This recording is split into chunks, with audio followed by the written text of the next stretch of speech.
Hello students, myself Babli Bhardwaj and I welcome you on my YouTube channel Social Science Classes. So let's start our next topic, the uses of writing in Mesopotamian civilization. The Mesopotamian civilization, which is known for its city life, its voluminous literature as well as for writing. So we are going to start the use of writing, where the writing was used.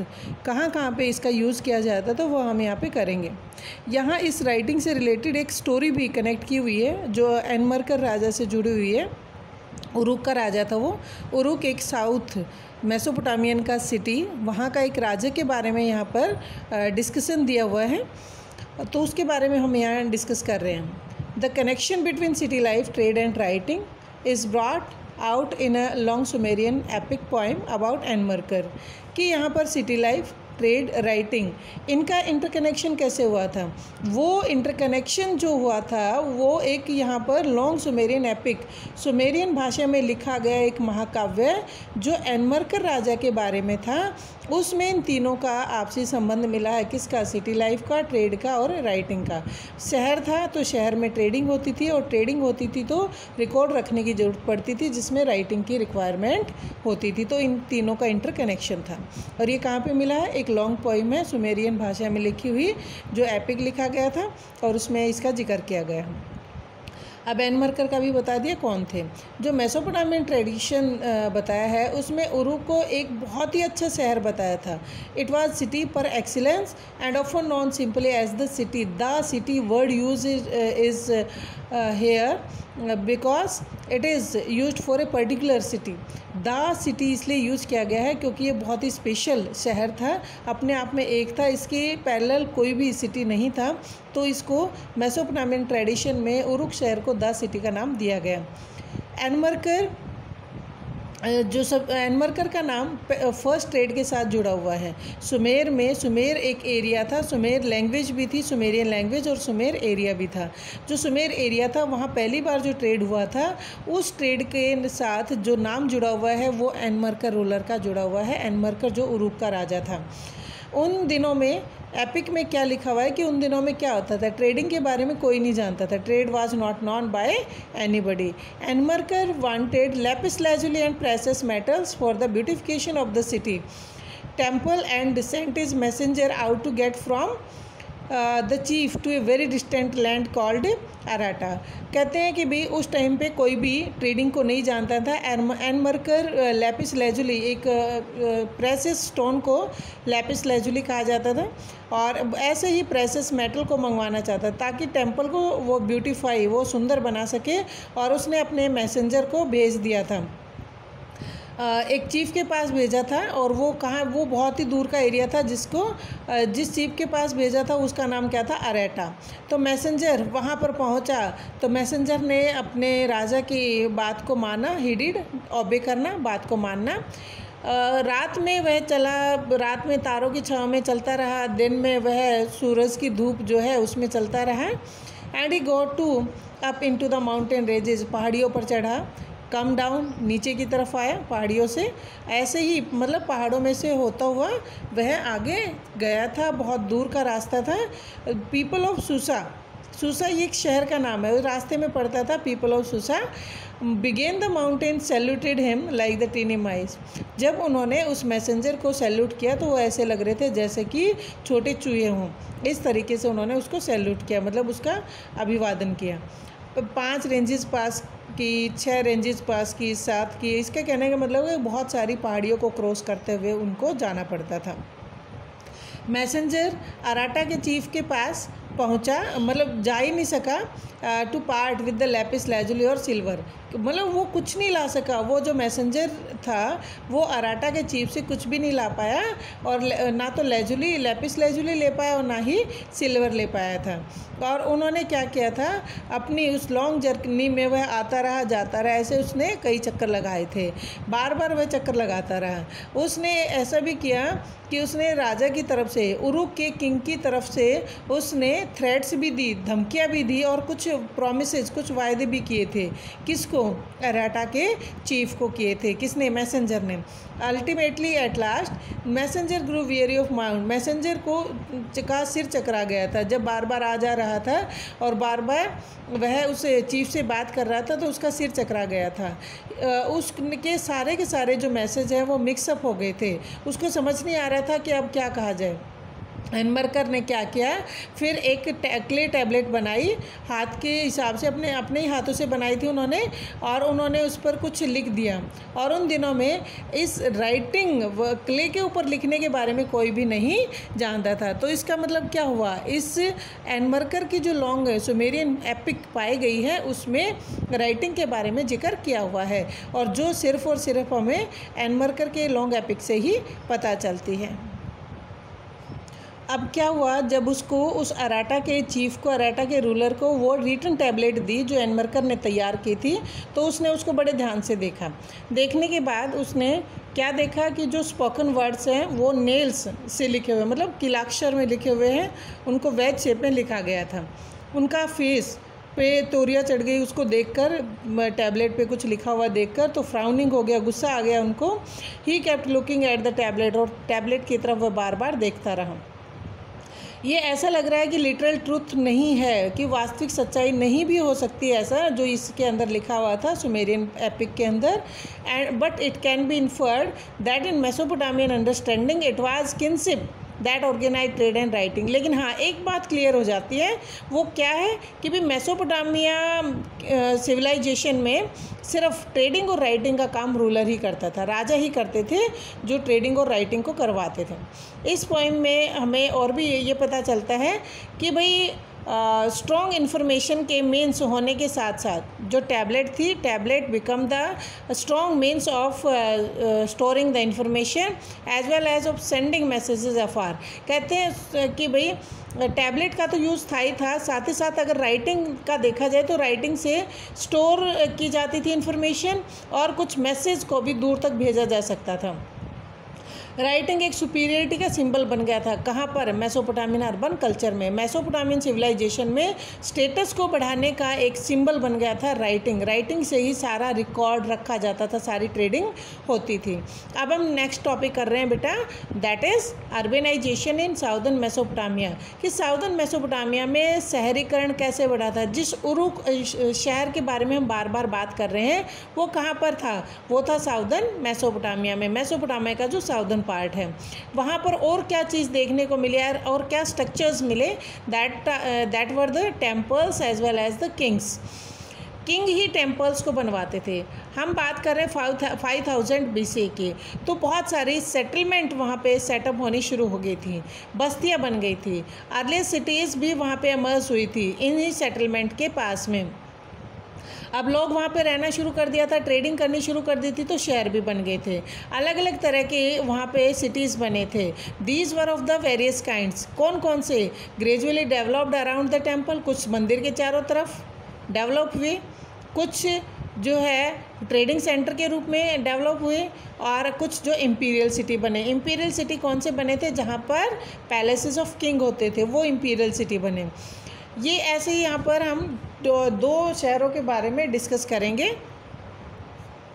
Next one, early settlers जिनके origin के बारे में कुछ पता नहीं है, there origin are unknown, उनके जन्म के बारे में कोई जानकारी नहीं। ऐसे अर्ली सेटलर जो वहाँ पर रहने लगे थे, उन्होंने वहाँ पर मंदिर बनाने स्टार्ट किए, built and rebuild the temples as the selected spots in their villages. गांव में कोई भी अपने एक निश्चित जगह बना ली, वहाँ पे मंदिर बनाए। ऐसे ही अर्लीस्ट टेम्पल में क्या कहा जाता है, पहले बिल्कुल छोटा सा एक सेरेन बना दिया जाता है, अनबेक्ड ब्रिक्स का, कच्ची ईंटों का बना होता था, जैसे एक छोटा सा रूम बना दे, ऐसे ही उनके मंदिर होते थे। Temples were the residence of various God, मंदिर अलग अलग देवताओं के निवास स्थान बन गए थे। जैसे कौन से गॉड थे उनके? Moon god of Ur, of Inanna and goddess of love and war. दो यहाँ पे बताए, एक तो और बताए हैं, ये मून गॉड थे, और इनाना जो है वो लव एंड वार की देवी थी। तो दो थे, दो गॉड के तो नाम बता दिए, ऐसे और भी बहुत सारे गॉड्स थे। Constructed in bricks, temple became larger over with the several rooms around open courtyard. अब बाद में जैसे जैसे टाइम स्पेंड होता गया, ईंटों से कंस्ट्रक्शन होने लगा, मंदिर और ज़्यादा बड़े हो गए, लार्जर हो गए। बीतते हुए समय के साथ उनके चारों तरफ मंदिर बनाने शुरू हो गए थे विद द ओपन कोर्टयार्ड, साथ ही खुला आंगन भी बन गया था। कुछ ऐसे टेम्पल्स के बारे में बता दिया कि जो जैसे आम घर होते हैं, ऑर्डिनरी हाउसेज होते हैं, उनसे अलग नहीं होते थे। They were not unlike the ordinary houses. मंदिर भी सेम वैसे ही होते जैसे घर बने होते थे। क्यों? क्योंकि temples was the house of the God. Temple जो वो भगवान के घर थे, भाई थे तो घर ही, तो कुछ ह्यूमन बीइंग के थे और कुछ गॉड के थे, तो सेम ही बने होते थे, बट कुछ डिफरेंस था वहाँ पे।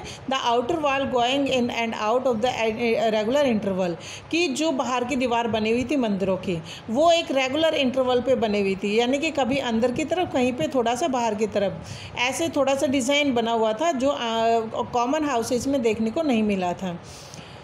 God was the focus of worship. सबसे पहले क्या है कि भगवान की पूजा को मेन माना जाता था। उनके लिए जो है क्या क्या लेकर आते थे, ग्रेन, कर्ड, दही, फिश, ये सारी चीज़ें मंदिर में चढ़ाई जाती थी। फिश के बारे में कैसे पता चला?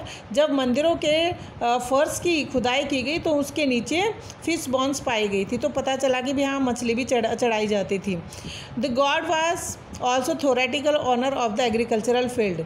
जो भगवान है, भगवान को थोरेटिकली, सैद्धांतिक रूप से, प्रिंसिपल मैनर से ही खेती का भी देवता माना जाता था, मालिक माना जाता था। अगर खेती हो रही है तो अगर कुछ अनाज उग रहा है तो उसका भी ऑनर कौन थे? वो गॉड को मानते थे। साथ ही साथ फिशरीज, मछली पालन में, और hearts of the local community, यहाँ तक कि जितने एनिमल्स थे उनके भी रियरिंग में का ऑनर गॉड को मानते थे। In the time the processing of the produce, for example of oil pressing, grain grinding, spinning and the weaving of the woollen clothes, कहते हैं जो प्रोडक्शन प्रोसेस होती थी उनमें भी वो भी टेम्पल में ही होती थी। क्या होती थी? वो होगी जैसे तेल निकालना हो गया, अनाज पीसना, क्या धागा बनाना, या फिर कपड़े को बुनना, ऐसी भी एक्टिविटी सारी टेम्पल्स के अंदर ही होती थी। Next one, organization of production at the level above the household, employer, merchant and keeper of the written record of distribution and allotment of grain, plough, animals, bread, beer, fish etc. कह रहे हैं कि भाई उनके organisation बन गए थे, organiser थे, जो जिस लेवल पे जो प्रोडक्शन हो रहा था उसके अपने अपने ऑर्गेनाइजर थे, उनका एक हेड बन गया था। और जो एम्प्लॉयर ऑफ द मर्चेंट और keeper of the return record थे, उनका क्या था? उनको काम दे दिया गया था क्या करने का? अनाज को बांटने का, प्लो एनिमल्स को अलग का रिकॉर्ड रखने का, ब्रेड, बियर, फिश, हर चीज़ का रिकॉर्ड रखा जाता था। टेम्पल धीरे धीरे करके जो है अलग और भी एक्टिविटी डेवलप होने लगी थी और मेन अर्बन इंस्टीट्यूशन बन गया था। इसके लिए कह रहे हैं कि नहीं, कुछ और भी ऐसे फैक्टर रिस्पॉन्सिबल थे इस सीन के लिए, और भी फैक्टर रिस्पॉन्सिबल थे। वो क्या थे? कह रहे हैं कि in spite of natural fertility, अब नेचुरल फर्टिलिटी तो आती थी ज़मीन के अंदर, जो ज़मीनी उपजाऊ थी वो तो उपजाऊ शक्ति थी ज़मीन के अंदर। The agriculture was subject to hazard, वो इसके होने के बावजूद ज़मीन में कई बार, खेती में कई बार नुकसान भी हो जाता था। वो क्या नुकसान था कि the natural outlet channel to the Euphrates would have too much water one year and flood to crops। से कई बार क्या होता है, जैसे ऑफरेट रिवर है तो ऑफरेट रिवर के में बाढ़ आ जाती, और बाढ़ आने पर फसल जो बर्बाद हो जाती थी। कभी कभार क्या देखा, वो अपना कोर्स क्या होता है? रास्ता, नदी अपना रास्ता बदल लेती थी, तो इससे भी नुकसान होता था, खेतों को पानी नहीं मिल पाता था, कभी दूसरे रास्ते से चल पड़ती थी। एक जगह पे अगर ज़्यादा गाद मिट्टी जम जाती थी तो पानी जो है वो उधर ही जाता है जहाँ पे ढलान होती है, तो अपना रास्ता बदल लेती थी। आर्कियोलॉजिकल रिकॉर्ड ये बताता है कि गाँव कई बार मेसोपोटामियन हिस्ट्री में कई बार रीलोकेटेड किए गए थे, time to time, periodically time to time relocation हुआ था। मतलब कभी कहीं पे उनको लोकेट करना पड़ता, लोग कहीं पर भी जाकर बस जाते थे, वो वहाँ जाके बसते थे जहाँ पर नदी होती थी, जहाँ पर पानी उनको मिलता था, वहीं पे जाके वो बसते थे। और कई बार ऐसा, ये तो नेचुरल प्रॉब्लम्स आ रही थी, बट मैन मेड प्रॉब्लम्स भी आ रही थी। वो कौन कौन सी थी मैन मेड प्रॉब्लम्स? वो क्या था, कुछ लोग ऐसे थे जो अपस्ट्रीम विलेजेस में रहते थे। अपस्ट्रीम विलेजेस में रहते थे तो वो जो डाउनस्ट्रीम विलेजेस में रहेंगे उनको प्रॉब्लम आएगी। पानी जो है वो ज़्यादा अपने खेतों में यूज कर लेते थे जो अपस्ट्रीम में रहते थे। जो ऊपर वाले माउंटेनियस एरिया में रहते थे जहाँ से रिवर आ रही थी तो वो पानी को अपने खेतों में ज़्यादा यूज कर लेते। जो डाउनस्ट्रीम विलेजर्स थे उनके लिए पानी नहीं बच पाता था, तो क्या होता है, इससे इम्बैलेंस ऑफ द वाटर हो जाता था। सो और they would neglect or clean out the silt from their stretch of the channel. और क्या होता है, जैसे कि गाद मिट्टी जम जाती, पानी को तो रोक ही लेते थे, तो गाद मिट्टी भी जम जाती थी, तो वो गाद मिट्टी के उस सिल्ट की सफाई भी नहीं करते थे, तो प्रॉपर रूप से पानी अपने उसी लोकेशन में नहीं जा पाता था, ब्लॉक हो जाता, पानी का बहना ब्लॉक हो जाता। अगर वहाँ पे जब ज़्यादा जमेगा तो पानी की जो फ्लो है वो भी कम हो जाता था। So the early Mesopotamian countryside saw repeated conflict over land and water। इसलिए मेसोपोटामियन लोगों में, गांव वालों में, कंट्री साइड में, गांव के अंदर टाइम टू टाइम झगड़े होते रहते थे, और ज़मीन पे भी, कभी पानी पे कभी ज़मीन पे, उनमें झगड़े होते रहते थे। तो ऐसा नहीं कि उनके बीच में झगड़े नहीं होते थे। अगर हम यहाँ पे कंटिन्यूस वारफेयर इन ए रीजन की बात करते हैं तो वे चीफ जो जीत जाते थे, तो जीतने के बाद क्या होता, they could oblige their followers by distributing the loot. जितना लूट का सामान होता उन सबको डिस्ट्रीब्यूट कर देते, किस में, अपने फॉलोवर में। मतलब दूसरे ग्रुप जिस ग्रुप को हराया होता वो सारे ग्रुप वाले विनर ग्रुप के फॉलोवर बन जाते थे, और उनको खुश करने के लिए क्या होता, जितना लूट का सामान होता वो उन्हीं में, उन सब में बांट दिया जाता, लेकिन उनको अपना गुलाम बना लिया जाता था। Could take prisoners from the defeated groups. Defeated group से वो सारे के सारे कैदी बना दिए जाते थे, और उन कैदियों को ले जाया जाता था, उनसे गार्ड और सर्वेंट के रूप में काम करवाते थे। इसलिए क्या होता है, इस तरीके से जो विनर मतलब विनर, जो विनर ग्रुप होता है उसका प्रभाव भी बढ़ता था, और उसके नंबर ऑफ फॉलोवर भी बढ़ते थे, क्लाउड नंबर ऑफ फॉलोवर। तो जैसे जो भी दूसरे ग्रुप होते उनको हराते चले जाते, उनको अपना स्लेव बनाते चले जाते थे। कुछ ऐसे वार लीडर होते थे, वो घूमते तो रहते ही थे, एक जगह पे तो टिकते ही नहीं थे। तो ऐसे वार लीडर जो आज यहाँ हैं तो कल कहीं और होते थे, बिना टिके तो ऐसे ही था, बिना किसी इंस्टीट्यूशन को सेटअप किए हुए, तो वो एक जगह पे टिकते नहीं थे। अब ये, लेकिन बाद के कुछ समय में ऐसा हुआ कि जो ऐसे लीडरशिप है वो और ज़्यादा बढ़ने लगी थी, और उन्होंने अपने नए इंस्टीट्यूशन भी बढ़ा दिए थे, मतलब एक जगह पे रहना शुरू कर दिया था। पहले तो कभी कोई लीडर बन रहा था, कभी कोई वार लीडर बन रहा था, वो एक जगह से दूसरी जगह जाते रहते थे, लेकिन ऐसा बाद में नहीं था। जो विक्टोरिया चीफ है वो उन्होंने क्या था, बड़े प्रेसियस बूटी मतलब कीमती गिफ्ट, इतने कीमती गिफ्ट जो है वो भगवान के लिए भी ऑफ़र करते थे, मंदिरों में भी चढ़ावा दिया जाता था, ताकि वो कम्युनिटी टेम्पल को सुंदर बना सके, उनको सजा सके। ब्यूटीफाई करना क्या होता है, सजाना। उन्होंने अपने आदमियों को भेजा, man out, they would send man out, उन्होंने अपने आदमियों को भेजा to fetch fine stones and metal for the benefit of the god, कि गॉड और कम्युनिटी के बेनिफिट के लिए मेटल और स्टोन लाने के लिए दूर दूर से, डिस्टेंट एरिया से वो अपने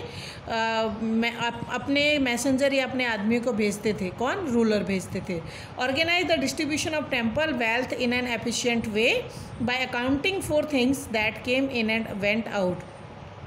जितना भी टेम्पल वेल्थ होता, टेम्पल का जितना धन होता, उसका प्रॉपर तरीके से डिस्ट्रीब्यूशन करते थे, और इतने इफेक्टिव मैनर से किया जाता था। कोई भी चीज़ आती जाती सबका रिकॉर्ड रखा जाता था। अब पोइम एनमर्कर की पोइम जैसे बताया गया था, एनमर्कर की पोइम में ही राइटिंग, ट्रेड और सिटी लाइफ के बारे में जिक्र किया हुआ था।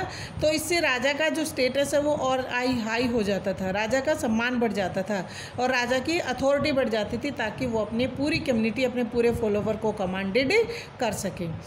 we can imagine a mutually reinforcing cycle of development in which leader encourage the settlement of villages close to themselves.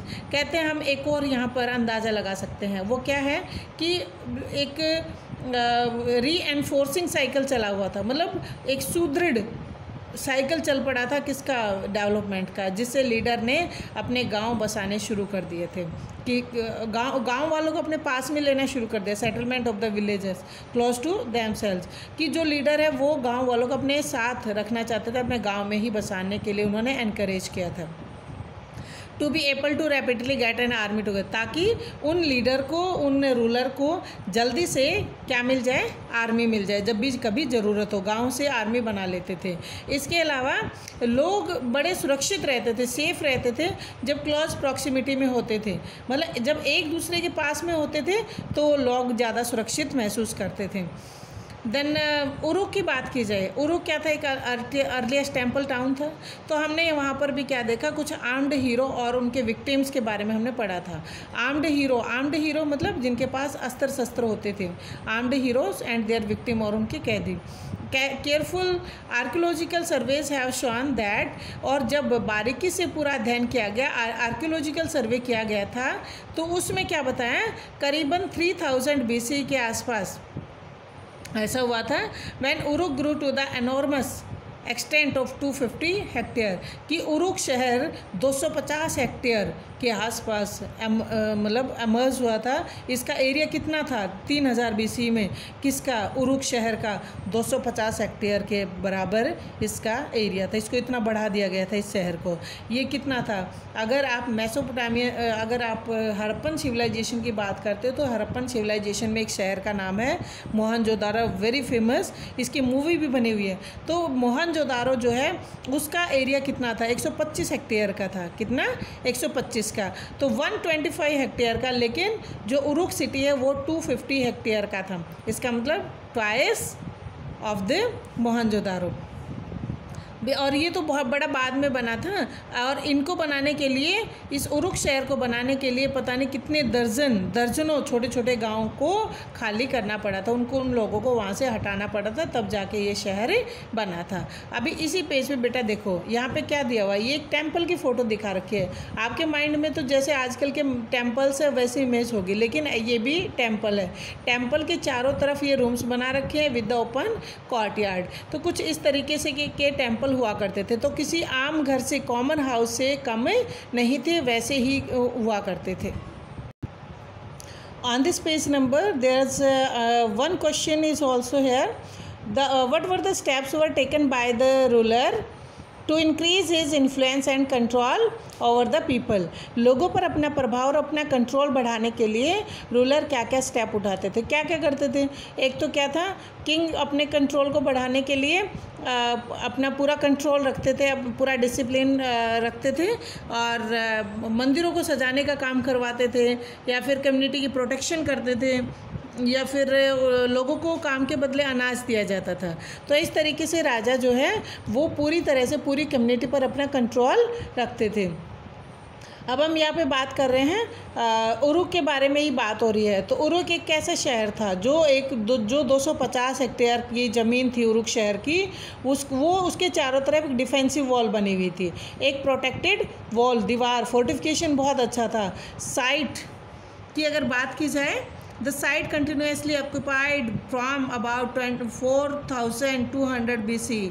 तो ये साइट जो बनी हुई थी ये 4200 BC के आसपास थी। 4200 से लेकर 400 CE, 4200 BC से 400 CE, यानी कि ये देखो बेटा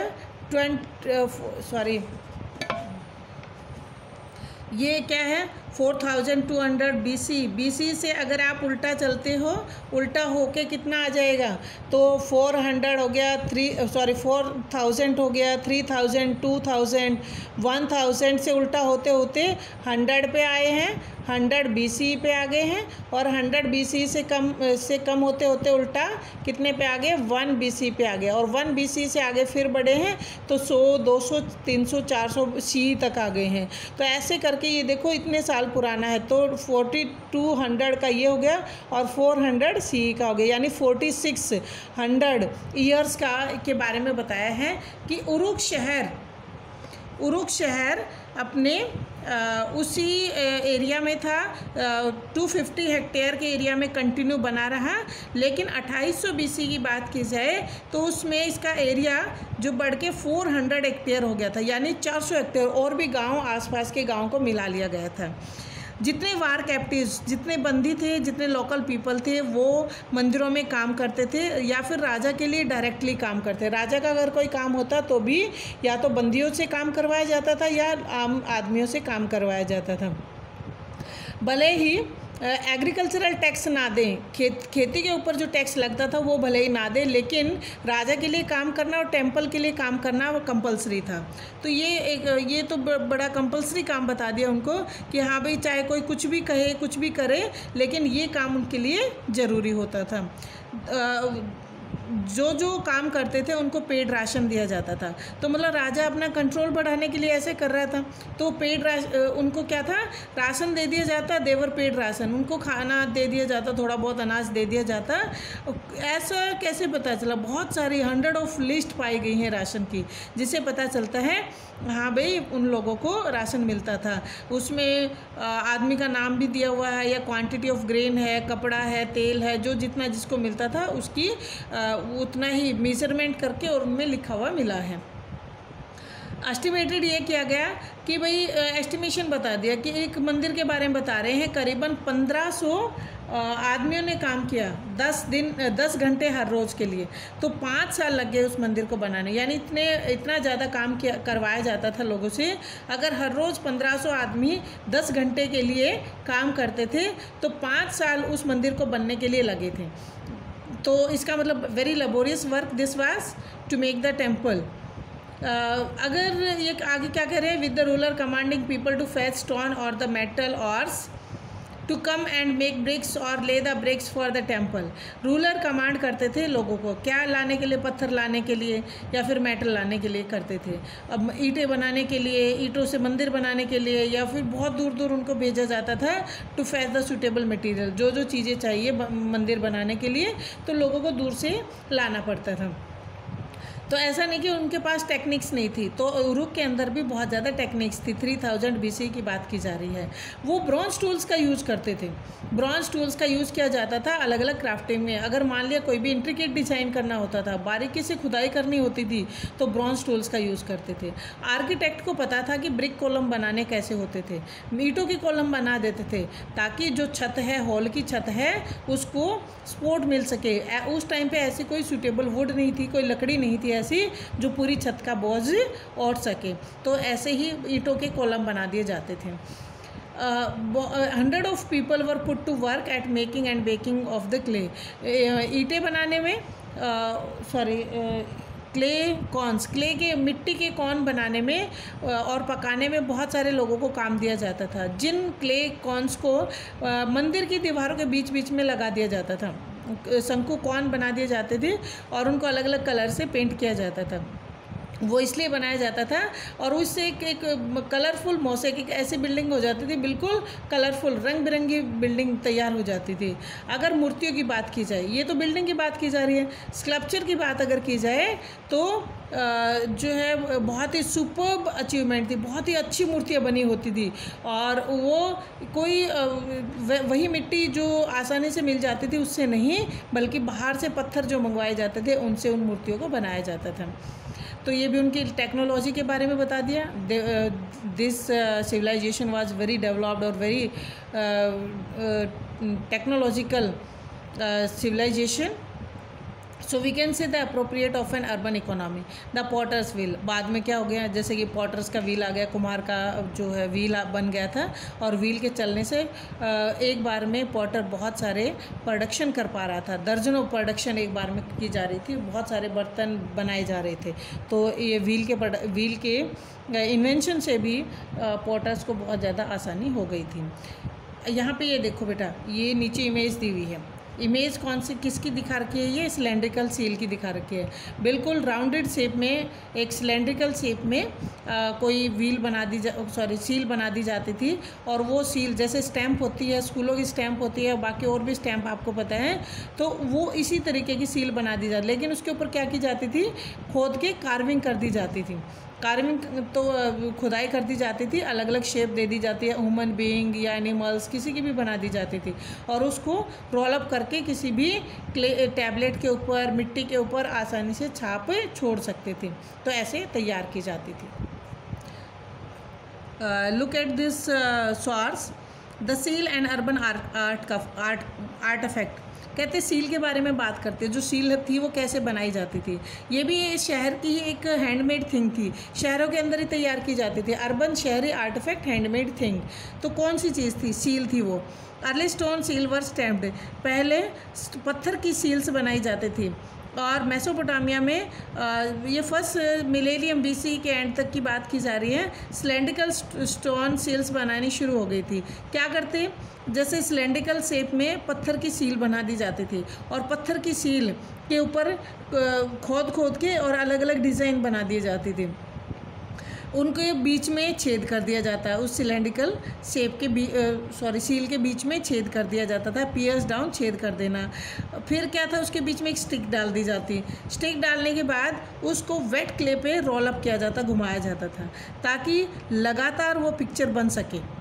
तो बीच में जैसे कि ये दिखा रखा है, अभी ये क्या है, ये सिलेंड्रिकल सील है, और इसके चारों तरफ छपाई की हुई है, और छपाई करने पर क्या बीच में छेद करके एक स्टिक डाल रखी है, जिससे इसको अगर इसके ऊपर घुमाया तो ये पूरी की पूरी इमेज बन गई थी।